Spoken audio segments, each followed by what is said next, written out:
26 फरवरी 2022 मेरे orange plant पे flowering शुरू हो चुका है। तो अभी इस समय थोड़ी बहुत केयर करने की ज़रूरत है ताकि प्लांट पे ज़्यादा से ज़्यादा फ्लावरिंग हो पाए और ज़्यादा से ज़्यादा फ्रूट बने।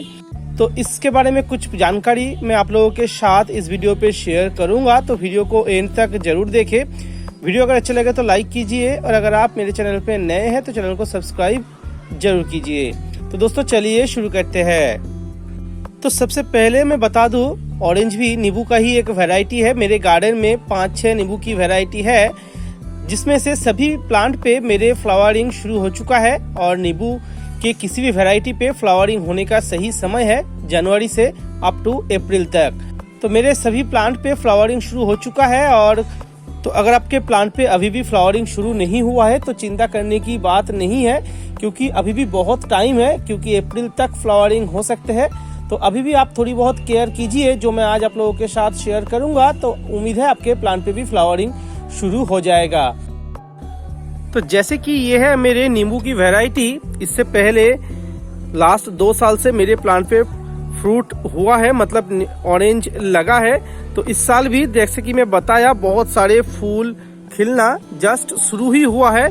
और इससे पहले मेरे इस साल मेरे प्लांट पे 5 ऑरेंज लगा था और देखिए कितने सारे फूल आ चुका है। और अभी भी बहुत सारे फ्लावरिंग होंगे मेरे इस प्लांट पे। यहाँ पर देखिए कितने सारे फूल खिलना शुरू हुआ है। हालांकि इतने सारे फूल खिलने से इतने सारे फ्रूट्स तो बनेंगे नहीं, इसमें से 50% फूल जो है झड़ जाएंगे।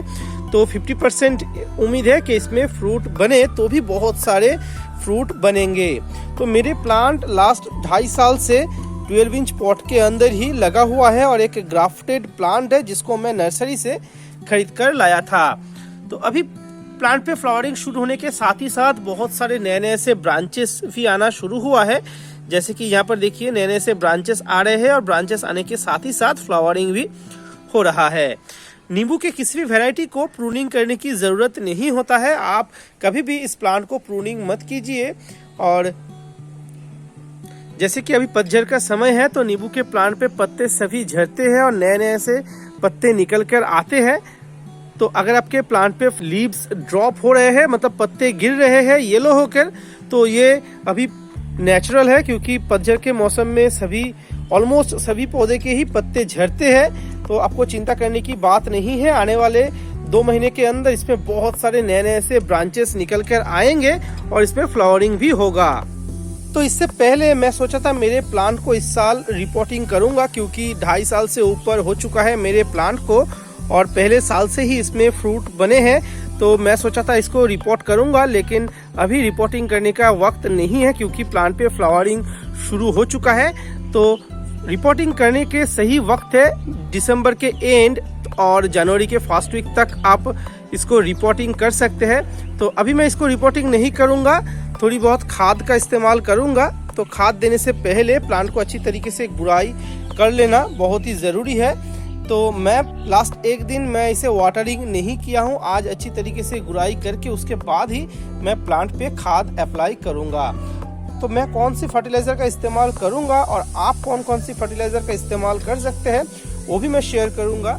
तो गुड़ाई आपको ज़्यादा नहीं करना है, बस आधा से 1 इंच का ही गुड़ाई करना है, क्योंकि फ्लावरिंग शुरू हो चुका है। ज़्यादा अगर रूट डैमेज हो जाएगा तो इससे आपके प्लांट्स में नुकसान हो सकता है। मतलब प्लांट्स के तो जो फ्लावरिंग शुरू हो चुका है वो फ्लावर गिर सकते हैं।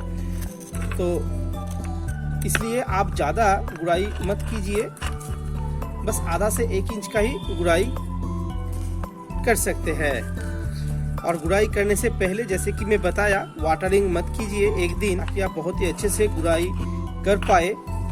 तो मैं यहाँ पर देने वाला हूँ जो खाद, वो है ऑर्गेनिक खाद पे आप मस्टर्ड केक, लिक्विड फर्टिलाइज़र, काऊ डंक या फिर आप वर्मी कंपोस्ट का इस्तेमाल कर सकते हैं। और यहाँ पर आप थोड़ी बहुत नीम डस्ट का इस्तेमाल जरूर कीजिए अगर आपके पास मौजूद है। तो इससे प्लांट्स पे फंगल इन्फेक्शंस और थोड़ी बहुत पेस्ट का अटैक को रोकता है। तो हालांकि मेरे पास अभी तो नीम डस्ट नहीं है, मैं नीम डस्ट बाद में इसको आने वाले 15 दिन के बाद जरूर दूंगा। अभी फिलहाल मैं इसमें देने वाला हूँ मस्टर्ड केक लिक्विड फर्टिलाइजर। और वो देने से पहले जितने सारे अनवांटेड प्लांट्स पॉट के अंदर उग चुका है उसको पहले खाली कर लेते हैं, उसके बाद ही खाद का इस्तेमाल करना है। तो ये हो चुका है गुड़ाई।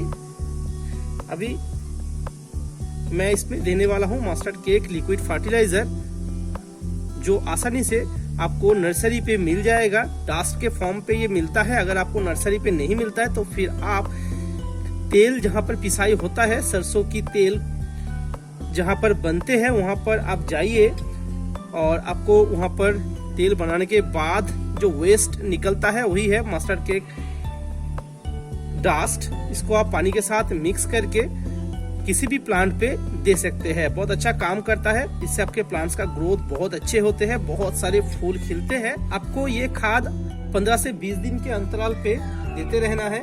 और इसको कैसे बनाना चाहिए वो मैं ऑलरेडी आप लोगों के साथ बहुत बार शेयर किया हूँ। अगर आप नहीं देखे तो इसके लिंक मैं डिस्क्रिप्शन पर डाल दूंगा। आप ये देखकर आप भी मस्टर्ड केक फर्टिलाइजर को प्लांट पे दे सकते हैं। तो ये मस्टर्ड केक फर्टिलाइजर जिसे मैं पानी के साथ मिक्स करके कुछ दिन पहले ही 2-3 दिन हो चुका होगा, पहले ही भिगो कर रख दिया हूँ। आप एटलीस्ट 1 डे इसको भिगो कर जरूर रखें। और इसको मैं दूंगा जैसे वाटरिंग कहते हैं आप आपके प्लांट पे, उस हिसाब से आप दे दीजिए। इस खाद का इस्तेमाल ज़्यादा नहीं करना है, बहुत ही कम मात्रा में आप इसके इस्तेमाल कीजिए और इससे आपको बहुत अच्छा रिजल्ट मिलने वाला है। मैं जस्ट 1 लीटर के आसपास दिया हूँ और आने वाले 15 से 20 दिन के बाद दोबारा इसी खाद का मैं इस्तेमाल करूंगा। तो इसके अलावा आप इनऑर्गेनिक खाद का भी इस्तेमाल कर सकते हैं। अगर आपके पास ऑर्गेनिक खाद मौजूद नहीं है तो इनऑर्गेनिक खाद पे आप DAP पोटास का मिक्स NPK की किसी भी वैरायटी को दे सकते हैं या फिर आप सुपर फॉस्फेट का भी इस्तेमाल कर सकते हैं। हालांकि मैं तो किसी प्रकार इनऑर्गेनिक खाद का इस्तेमाल वेजिटेबल्स, फ्रूट्स, प्लांट्स के ऊपर नहीं करता हूँ। तो आप अगर इनऑर्गेनिक खाद देना चाहते हैं तो 1 टीस्पून 12 इंच पॉट के लिए 15 से 20 दिन के अंतराल पे आप दे सकते हैं। तो इससे आपके प्लांट्स का ग्रोथ बहुत अच्छे होंगे और फूल नहीं झड़ेंगे प्लांट से। अगर आपके साथ फ्लावरिंग ड्रॉप होने का प्रॉब्लम हो रहा है आपके साथ, तो आप इस खाद का इस्तेमाल कर सकते हैं। तो हालांकि मेरे प्लांट पे किसी प्रकार पेस्ट का अटैक तो नहीं है और मैं ना ही किसी प्रकार पेस्टिसाइड का इस्तेमाल करता हूँ मेरे प्लांट के ऊपर। लेकिन आपके प्लांट पे अगर पेस्ट का अटैक हो रहा है, बहुत ज्यादा मात्रा में कीड़े की अटैक है, तो आप रोगर या फिर टाइगर 10 जैसे पेस्टिसाइड का इस्तेमाल करके अच्छा रिजल्ट पा सकते हैं।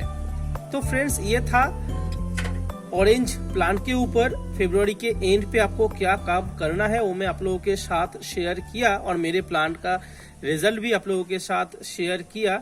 तो उम्मीद करता हूँ वीडियो आप लोगों को पसंद आया होगा। फिर मिलेंगे ऐसे ही एक नए वीडियो के साथ, तब तक के लिए बाय।